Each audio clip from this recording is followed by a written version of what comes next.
Hello family, my name is Chris, I am your home gamer dad, and man, what a time is it to be a Metal Gear Solid fan. Like, I never in my life thought that we would get so much from that one particular story arc in the Metal Gear franchise, just thrown at us all at once, and holy jeez, it's just amazing. Back on May 24th, which wasn't that long ago when this video goes live, Sony had their showcase, which is pretty much their version of the Direct, as you would probably see from Nintendo. Basically them giving information about games that are coming out, things to look forward in the future, and other things along that ways. And they announced the remake for Metal Gear Solid 3, which was absolutely awesome. It looked so cool, it looked absolutely amazing. I never actually beat the original Metal Gear Solid 3. I got a little bit into it, but it never really hooked me the way the other ones did. However, I may get my chance to do that because they also announced the Metal Gear Solid Master Collection Volume 1 with Metal Gear Solid 2 Sons of Liberty, and Metal Gear Solid 3 Snake Eater. However, what this video is about is Metal Gear Solid the board game. Oh man, this was something that I remembered seeing years and years ago when I was at a convention. It was probably Gen Con or Origins or something along that ways. And they had like the posters all over the place and showing it off and whatnot. And it was done by IDW at the time. And it just kind of faded into obscurity. That was back in 2019. They either lost the license or it never got enough funding, or they never really did what they had to do to move it forward. But now CMON picked it up and it is available for you to pre-order today. So for today, I'm going to let you know exactly why I backed, well, pre-ordered, which is kind of synonymous with each other, and I'll explain that in a minute, Metal Gear Solid, the board game. Yes, it's a pre-order. It's not a campaign or whatever it is over on Kickstarter, but in all honesty, there are a lot of Kickstarters out there that are nothing more than glorified pre-order systems, just throwing free stuff at you along the way in order to get, you to go in and pledge and whatnot. So this just feels the same as everything else. And of course, they're going to be releasing all the information that just dropped randomly the same day that all of this other Metal Gear Solid information went out. Coincidence? I think not.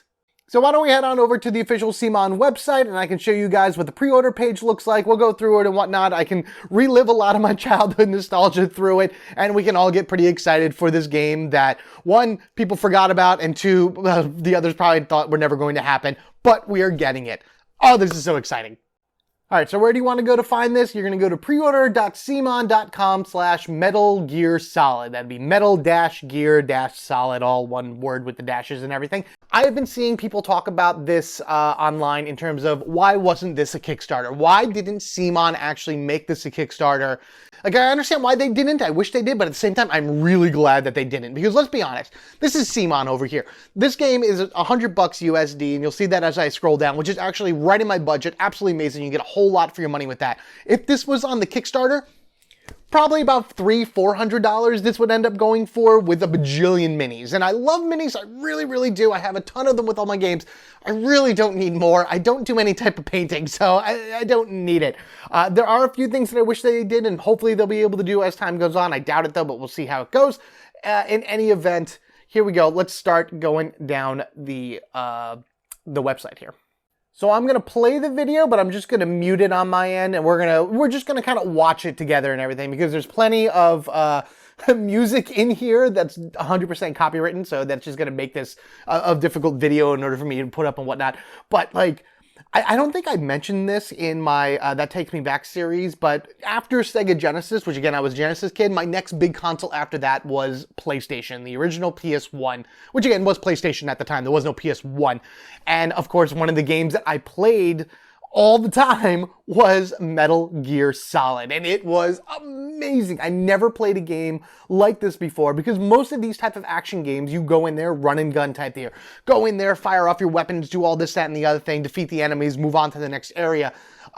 This game was very, very heavily influenced with stealth. You had to be quiet. You had to move around areas, lure guards to a particular area so you can get around the other way. It was so well done, and every room you went into was a different puzzle. And I just loved it so much. I thought it was great. The story was absolutely bonkers. Like, just the amount of things that they packed into the game of like government theories and espionage and traitors and just I can't even wrap my head around most of the things that happen within the game because it's beyond belief crazy. And of course, as the series went on, it just went even more and more in that obscure area.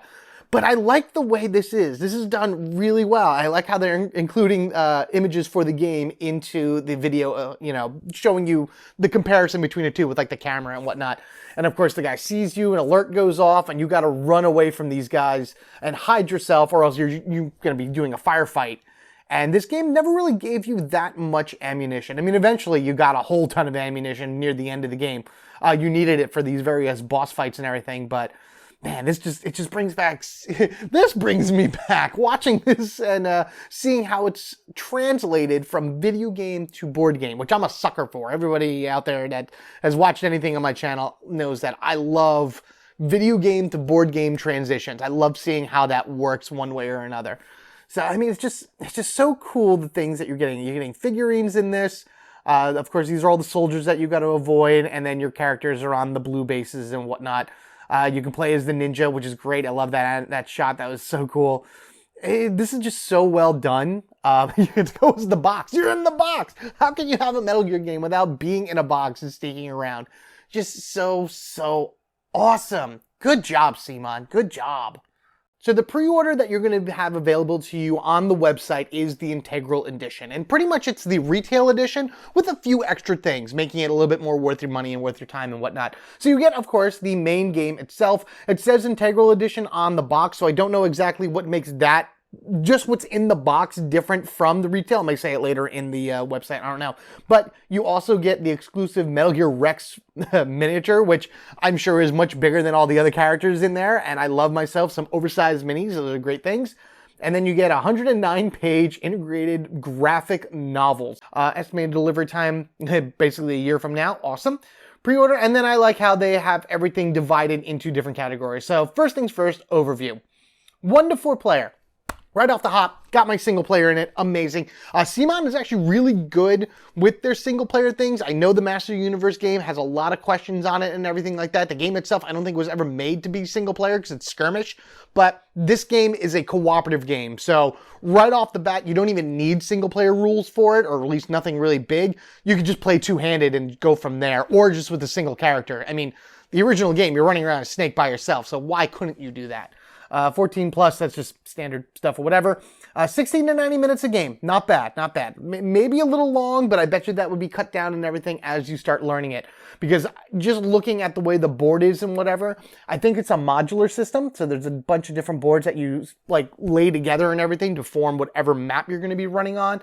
Your characters, your equipment, and then various other things that you can do in the game. The dice, I believe, are for fighting and attacking. Probably a stack of cards there for like enemy movement or whatnot. You have your character cards, and then of course the Metal Gear Rex stand here. It's so cool. Oh, I can't wait to get it.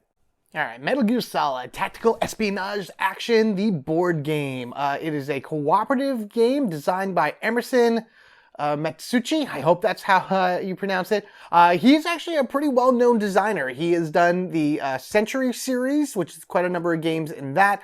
I think it's a Spectral Ops is what he also did. He's doing the Halloween game coming out later this year or next year.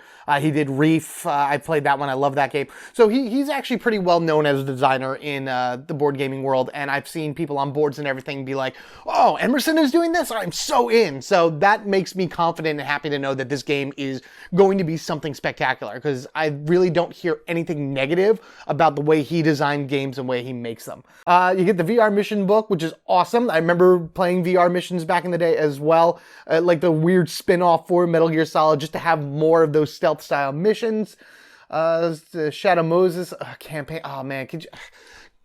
See, this brings me back to like playing Resident Evil 2, the board game as well, a few years ago, where it's like, I have the vision in my head of exactly how the game goes. I've played it so many times, I can tell you the story beats, one for one. And then being able to see the Resident Evil board game and read through the campaign book and like, oh, I remember when that happened. Oh, okay, so that's when they're doing that. Oh, that's really cool.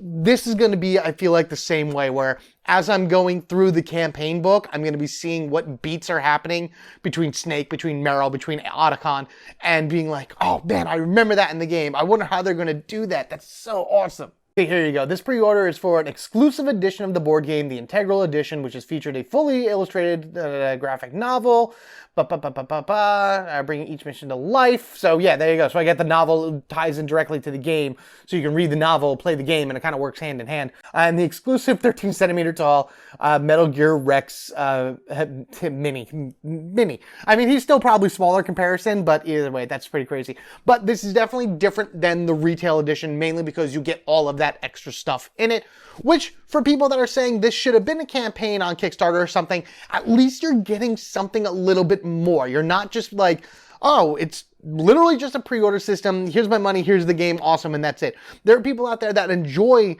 the Kickstarters and they like seeing all the new stuff come out, all the stretch goals, all the exclusives and things along that ways. And I gotta admit, it's exciting. It's a lot of fun to watch that stuff. But sometimes something like this, nice and simple and in front of you in one shot, I'll take it. I will take it.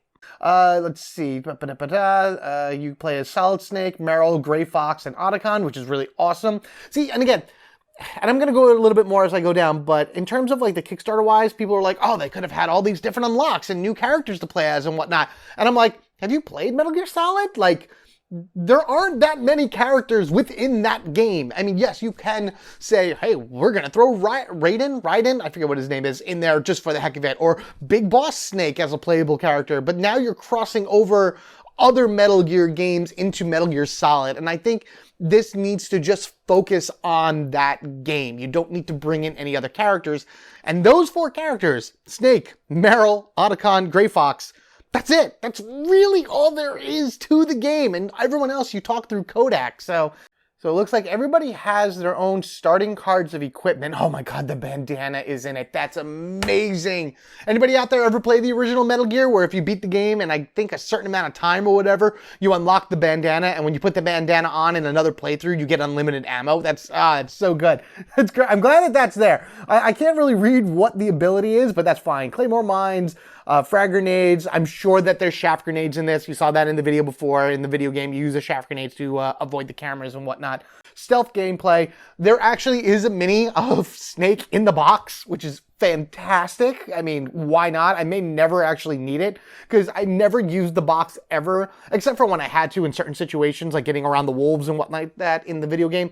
But the box itself wasn't really useful. It's also used for fast travel. You could also do that. Each box in the game had a different name on it based on a location in the game. And if you jump in a truck and put on the box, you could actually be taken to that part of the map. It was absolutely hysterical. With an intuitive patrol and alert system, moving the patrols is straightforward, keeping stealth to the focus of gameplay. That is awesome.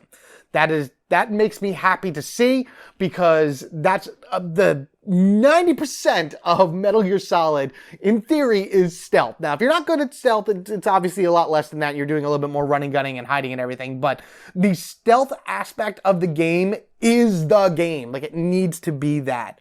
Look at that. Here's Rex, and here are the characters, which is pretty much along that ways. When you fight Rex in the game, you really only go up to about his ankle, give or take. Okay, yeah, see, right there. Here's the mission, and here is the comic that goes along with it. This is gonna be fun. Oh, guys, I want to play this for you so badly, because I can definitely make a copy of this, like put it in my scanner, put that on there and read it, and then do the campaign and just really integrate it to them together the way it's supposed to be. I can't wait. This is going to be awesome. I didn't read too much into this. I kind of just skimmed it before I did this video, but this is great. Look at it. Here we go. Boss fights now. Of course there's going to be boss fights. He needs boss fights. And you have other, you have main bosses here, which I guess are these big cards, and these look like mini bosses. And yes, I remember the Hindy, the tank. You fight the ninja very, very briefly in the game, and then he, becomes an ally later. Each boss comes with their own deck of cards, and has a specific set of attacks and weaknesses the players have to discover to exploit, of course. I had my own ways of taking out some of these guys. It's crazy. Oh, and here we go, the players. Here, let's start off. Solid Snake. Of course, Solid Snake. We have we have a little bit of bio about him. Feel free to pause and read that. You have his figure, and then of course his alternate figure to it as well, which is him inside of the box. So cool, amazing. Player 2 would be Meryl, which is the daughter of the Colonel, if I'm not mistaken, who you were always on codec with and everything. But she did infiltrate, I like this, she did infiltrate as a master of disguise, pretending to be one of the soldiers so she can get into the base, which is really cool. I like how they added that sculpt in. Very nice. Next we have Gray Fox, who was a character from a previous Metal Gear game. I think he was in Metal Gear 2. You guys will let me know down in the comments below. This is just off the top of my head. And now he's back all cybernetically enhanced, running around and killing things. And then he has here. He is also a boss in the game. So I think this is 2 different sculptures, or maybe it's the same sculpture, just a different color. Because you fight him at some point, and then, like I said, he becomes an ally. Speaking of which, our last ally is Otacon, Hal Emmerich, our computer nerd, our computer genius, really is what it is. And he's the one that like unlocks a lot of the doors and hacks the system and gets Snake into various areas that he needs to go to. There we go, and that is him. Okay, cool. So that's your 4 characters. And again, who else would you play as? Let me know in the comments below. Who else would you actually play as in this game if you're just going off of the original Metal Gear Solid? There's not even any extra characters in Twin Snakes, which was the remake for this for GameCube. Also a fantastic game, by the way. Then we have the patrols, the genome soldiers. These are basically your super soldiers for the game. They're genetically enhanced to be stronger, faster, more alert, and all that other stuff. But honestly, as you play the game, they're really stupid. Most of them are really, really dumb. So I don't know what they enhanced, but it wasn't anything that they actually needed. You have down here 2 sculpts for them.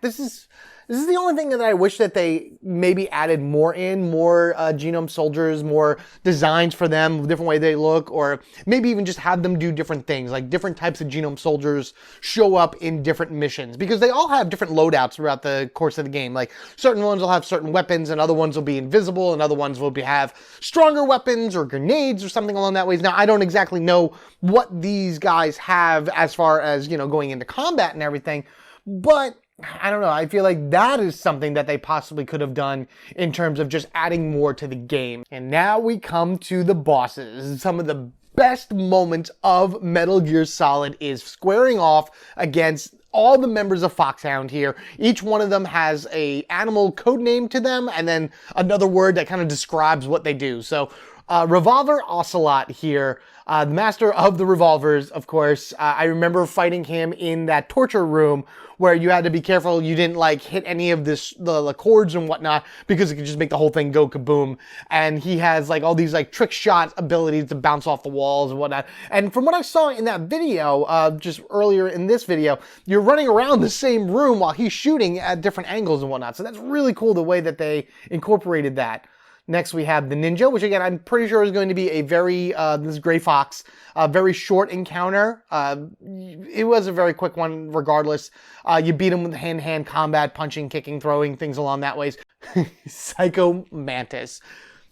For those of you that have played the game and actually went up against Psycho Mantis, regardless if it was in the PlayStation or the GameCube, this guy had an amazing, amazing gimmick to him where in the beginning of the fight, he would actually read your memory card within the system, and he would find certain games. So if you were on PlayStation, he would find any Konami games that you played, and if you were on the GameCube, he would actually find other like Nintendo-style games and read them back to you and say stuff like, "Oh, so I see that you are a Mario fan, but you don't really play too much in the kart world," or just something really crazy like that to show that he's like reading your mind. To really like find the way around him, and the key to defeating him was moving your controller from the first slot to the second slot, because he could read your actual movements and your inputs in the first slot and react to it. But if you're in the second slot, he couldn't read your mind. How are you going to do that in the video game? Or I'm sorry, the board game. How are you going to have that wacky and awesome and totally insane mechanic thrown into it? And he also messed with your screen. Like, he would make the whole screen go black for a few minutes and then back to the fight. You are the one, my friend, that I am most excited to fight. I really want to know what your mechanics are. Sniper Wolf was always more intimidating than she appeared. She had a few really cool segments in the game where she was just blasting you from afar. where you needed to rescue some of like your friends or whatever. I think Meryl was like down on the ground, so you had to rescue her while Sniper Wolf is shooting you from the end. And then of course your epic battle with her in the snowfield, which ideally the way that you would want to fight her is pull out your own sniper rifle and a sniper versus sniper. But I never did that. I equipped my Nikita missiles, which are like the remote control missiles, sat behind a rock, fired a missile, and just zipped it to her. And I think like 3 or 4 missiles and she was done. Absolutely amazing. Vulcan Raven, a more direct style of fight where this guy has this massive minigun with a gajillion bullets on his back. And really all it is, it was a grid-shaped room. You ran from spot to spot, and if he saw you, he would fire at you, and then that would really pretty much it. You had to get around him, shoot him from the back, and kind of make this explode, and then just keep trying to get behind him as he sped up through the game. So I can imagine that being just as much of a mechanic in this, fighting him. And it always makes me wonder as well, like, all of those tricks and tips and everything that I remember as the video game, how are they incorporated into the board game? Can I do that? Am I able to use the abilities that I remember as a kid? Because it's kind of an advantage in a way. I've played it in the video game a lot. Can I play it here? Is it something that I can bring into the board game and win that way too? And then of course, main boss, Liquid Snake, another clone of Big Boss, just kind of, what was that? L'Enfant Terrible, the terrible infants or whatever. Solid Snake, and then there's Solidus Snake, which comes later. There's no Gas Snake, oddly enough. So, awesome guy, pretty cool. Some nice moments between him and Solid Snake within the game, and I'm sure that will translate into the board game as well. And then you have Metal Gear Rex, the entire purpose of this game, a giant walking behemoth of a tank that, carries nuclear weapons, rocket propulsion systems, his railgun on him can fire off and pierce through like the thickest armors or whatever. This thing is made to destroy armies by itself, and here we are, a single person, only going up to maybe his like ankle or right when it like splits here, being able to take, yeah, see, there you go. That's actually pretty accurate in terms of the video game, like where Snake is compared to where he sits with Metal Gear Rex. And of course, you're firing missiles at him the whole time and taking him down that way. So I can only imagine that being very similar to how this goes. We got the rule book right here, which I think I can just do a quick read right at the end of the area anyway. So yeah, you can just kind of go through this and read it. It'll give you an idea. What's cool is, I guess because it's the Integral Edition, they're actually showing you Rex here, where I assume that if you have the retail edition, this is like just a token or something like that. See, here you go. Modular system setup and whatnot. Very, again, like I played like Gloomhaven or Resident Evil series, something like that. You find the pieces, you put them together. There's your map for whatever mission you're going through. Yep, making noise. You definitely make noise throughout the game, but you can purposely make noise as well in order to draw enemies towards your area so you can get around them. Really cool. It seems to be well laid out. I need to go through this and read it a little bit more detailed to see how it plays out, and I love this part. And just a quick looking again, this is the codex. This is, I guess there's going to be certain missions that you go through, and then you get a ring in your ear from the codec, and then you read what it says here, and it just adds more to the story. Very cool. Oh no, game over. Snake! No! And there you have it, everybody. Metal Gear Solid, the board game, published by CMON. Let me know what you thought of Metal Gear Solid as a video game and whatnot down in the comment section below. And if you think this is going to translate well to your tabletop. So far, what I've seen, it looks really good. It looks pretty accurate and whatnot, but only time will tell. It is still very, very early. This has only been available for, by the time this goes up, a little bit less than a week, maybe by the time you see it, about a week or so. CMON did not state how long they are going to be taking pre-orders for. Probably a few weeks, I think I heard, but that's all still up in the air and whatnot. I'm sure you can find it on BGG, somebody posting like a little bit more accurate of a time frame. However, I wouldn't sit on this for too long if you are interested at all. Thank you all for joining me as I went through Metal Gear Solid, the board game. Well, at least the website anyway, kind of giving you an overview, an idea of how the game plays, what to expect from it, and what exactly you're getting through this pre-order. And again, it checks all the boxes for me. It really does. Like, one, I'm a huge Metal Gear fan, if that wasn't apparent enough through this video. Video game, the board game, something that I seem to just gravitate to, so that is absolutely amazing. Solo mode, even though it's cooperative, I feel it's more of a two-handed thing, but that's all right too. I'm sure that it plays just fine solo as compared to 1 to 4 players, and it's a decent price point, at least for me anyway. So Absolutely awesome. Check all those boxes. It's amazing. That means in order not to miss any future stealth espionage action or any other fun video I have to put out for you, be sure to subscribe to the Home Gamer Dad and join the growing family. These games are going to be absolutely amazing. I can't wait to check them out, and I'll be following this for sure over the upcoming year. As always, take care of yourselves and each other. We are family forever, gaming together. Doesn't matter if you're a stealth player or a run and gunner. You play these games how you want them, as long as you have fun, and as long as you enjoy it and have great stories to tell, that's really all that matters. And I want to hear all the stories from this game as people experience them. You guys have a good one, and I will see you in the next one.